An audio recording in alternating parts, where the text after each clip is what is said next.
Most of this podcast was recorded last year. Changing Opportunities, the Switch Now podcast.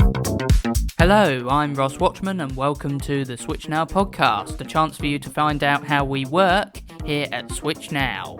This is part 2 of our visit to Riverside Miniature Railway, based in St Neots town centre, and we'll once again meet Peter, who you may remember took us on a walk round of the site, and as I mentioned before, also does volunteering for Switch Now. I've got some questions to ask him in a little bit, but first, we're going to meet the chairman of the railway project, Ivan Hewlett. You're listening to the Switch Now podcast. So I've got with me now Ivan, and you are the chairman of the railway. Hi Ross. I'm Ivan Hewlett, chairman of Riverside Miniature Railway. I came up with the idea for this railway back in 2014. I've been around miniature railways ever since I was 15 years of age, and I thought that St Neots needed a miniature railway since it didn't have one. That's a great idea. So how long did it take to get where we are now? So from 2014 it took 2 years to find a site and get planning permission, and then during 2016 we got a club together, and so from 2016 until last year, 2019, we were fully engaged in building and developing the railway. This year's been a bit quieter. We've been running trains, but the development hasn't really moved ahead as much as we would have liked. But yeah, it's all happened in 4 years really. That's fantastic. This was a golf course before it was a railway, is that right? That's right. The park was built in the mid-1970s, and this was set aside as a pitch and putt course then. And for many years that was very successful, but it became a little bit redundant in the early part of this century, really, the 2000s. Hadn't seen a lot of use, and so the council were happy for it to be put to use as a site for a miniature railway. Good luck with what you have planned in the future for the railway, and thank you for getting involved in the podcast today. No problem, thank you, and thanks Switch Now very much, because without all your hard work we wouldn't be as far on as we are. RMR Chairman Ivan Hewlett. In the next episode of the Switch Now podcast, we're going to be focusing on job coaching, and I'm going to be talking to job coaches Ian and Nicola, along with co-workers like Tom, who's now working on a course at Hitchin Railway Station. That and more next time on the Switch Now podcast. But right now it's back to Riverside Miniature Railway with some questions for Peter. So approximately how many volunteers work on the railway, and how many hours do volunteers give to it, like yourself? Right, so as a club we've got about 70 members, and the members, some of them come down on operational days and actually run the trains. Others come down and do development and building of the railway, and some do a bit of both. So the people who come down and build, we've probably got about 20 of those 70 who are very active in laying the track and painting the buildings, and they're probably doing on average 3 or 4 hours a week all year. So 3 or 4 hours times 50 weeks, 150 weeks, so probably about 3,000 hours a year that people are putting into building the railway. On the operations side, on a normal year, and this obviously hasn't been a normal year, we run about 40 times in a year, and we need between 10 and 20 people to run a session. So again, we probably have between 500 and 700 man days there, and each day is going to be 4 or 5 hours. So we're looking at another 3,000 odd hours of operational time. So there's a lot of time and effort goes in, and that's on site. Outside of site, we also have a lot of people who do things like I do. I do the treasury. I count the money at the end of the day and take it to the bank. We have a communications officer. We have a secretary who keeps the notes of the minutes. We have club meetings and committee meetings. So all in all, a lot of people keep very busy over the year. That's good to know. So talking of money, I suppose COVID has affected you because of visitor numbers. Yes, dramatically in terms of visitors. So the last 2 years, 2018 and 2019, each year we took about 15,000 passengers over the season. This year we're hoping to get up to about 5,000. So we're down 2/3 on what our normal passenger numbers would be, and hence what our revenue would be. And that revenue is very important for developing the railway and keeping it running. Are you in a safe position money-wise? Yes, we've been very careful, and earlier this year, once the lockdown started, we stopped doing a lot of planned development activity, which was going to cost us a lot of money, and concentrated on the things where we didn't need to spend any money.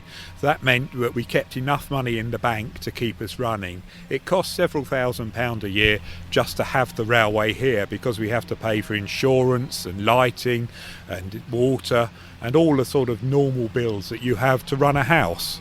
So how much help has it been to have Switch Now co-workers on site as well as you guys? Switch Now is really a bonus for us. It means that they can get on and do things and release us to get on with other tasks. So they've done a whole variety of different activities, from mowing the lawns, and they're now strimming actually today. They've done a lot of paint work on the backside of the building and the front of the new buildings. They've painted a lot of new fence panels that we haven't put up yet but are planning to install for next season. They've also built the Willow Tunnel, as we talked about earlier. And a couple of weeks ago, two of them dug a very deep hole that we're going to use to put one of our security poles up. And all in all, having the team from Switch Now down every week just boosts us and allows us to do that much more, that much quicker. So Peter, how do you market the railway in the local community? So we make a lot of use of social media. We are always putting messages up on Facebook, particularly when we're open, so we let people know on the day that we're running. When we do things like our Santa Special, which unfortunately we can't run this year because of COVID, we message that all out on Facebook and Twitter, and we have an online site where people book their tickets and things like that.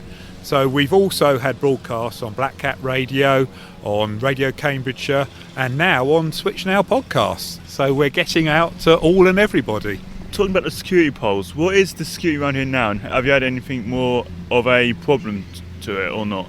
Things have been very quiet this year, touch wood, and we're hoping that people have now recognised the value of the railway and are going to leave it alone. We do have security cameras though running 24/7, and they capture images of anybody who's on the platform and around the site, and we will be enhancing that over the next few months and increasing the number of cameras and the area that's covered, just to make sure that we protect an asset which to a large extent the town has paid for, and we want to preserve for the use of the town for the future. So are there any additional fundraising that Switch Now could assist with? That's a good question. We haven't done very much external fundraising up until now. We've mostly relied on visitor income, and we've had some very nice grants from the town council, from the Rotary Club, and from some other organisations around St Neots. But it's certainly something we'd like to think about in future, particularly to get us started on the phase 2, which, to be honest, is beyond our budget at the moment. So we'd very much welcome the chance to work with Switch Now and think about some sort of activities that you could help us to publicise and raise money for the railway. Of course, and many railway enthusiasts would certainly be willing to help you out, definitely. That would be brilliant. It's certainly a very big hobby across the UK. We're actually a member of an organisation called Britain's Great Little Railways. I think there are about 60 different railways across Britain that are incorporated in that. They have their own website and publicity, and that's a way that people from outside of the local area get to hear about us. And we do get visitors from basically all over Britain. We're lucky that we have a very good camping and caravan site about half a mile from here, and people in there will often come down and say, oh, we've got a railway here, we weren't sure about that, let's have a go. So anything we can do to publicise ourselves is brilliant. So finally, for the benefit of people listening, where can they find you and when do trains run? Also, what guidelines have you got in place during COVID at present? So at the moment we're running Sundays. We ran for 5 Thursdays during the school holidays, but we're running on Sunday afternoons from 1 p.m. to 4 p.m. Last year we used to run for a bit longer, but part of our preparations for COVID is to condense the running down, but also we have a number of actions in place. So we are separating the carriages by metre-long bars to maintain a social distance, and we're only allowing one family group per carriage. We also have very clear markings on the queues so that people keep 2 to 3 metres distance. We have hand washing facility on site, and we have a complete one-way system so that people enter one way, walk out through the back of the station, and our pinch point, which is the bridge, is only ever used in one direction. So we either let people onto the site or off the site, but they don't have to meet here. And similarly, we're very protective of our volunteers who are running the railway, and we maintain a good social distance there, and we have PPE, and we have a lot of more hand washing. We also sanitise the coaches in between each run. We wipe them down with anti-bac spray, and we've had several very positive comments from people, including from the Hunts District Council, about our measures. And overall, I think the public who've visited us during this difficult time have felt very safe and pleased with the way that we've been organised. And it's good that you're able to open while keeping people, of course, safe. I must say, I'd describe this as one big train set. Peter, thank you for being with us today. It's been an absolute pleasure, Ross. Thanks again to Peter. Now, I must just say that following that interview that was recorded late last year, we of course entered the third national lockdown. But since then, Riverside Miniature Railway has reopened on Sunday, the 18th of April, and is now running every Sunday between 12 and 4 p.m. That's it for this two-part edition of the Switch Now podcast from Riverside Miniature Railway. I hope you've enjoyed it, and we'll be back next time. The Switch Now podcast was presented by Ross Watchman, compiled and produced by Ross Watchman and Sean Mardlin.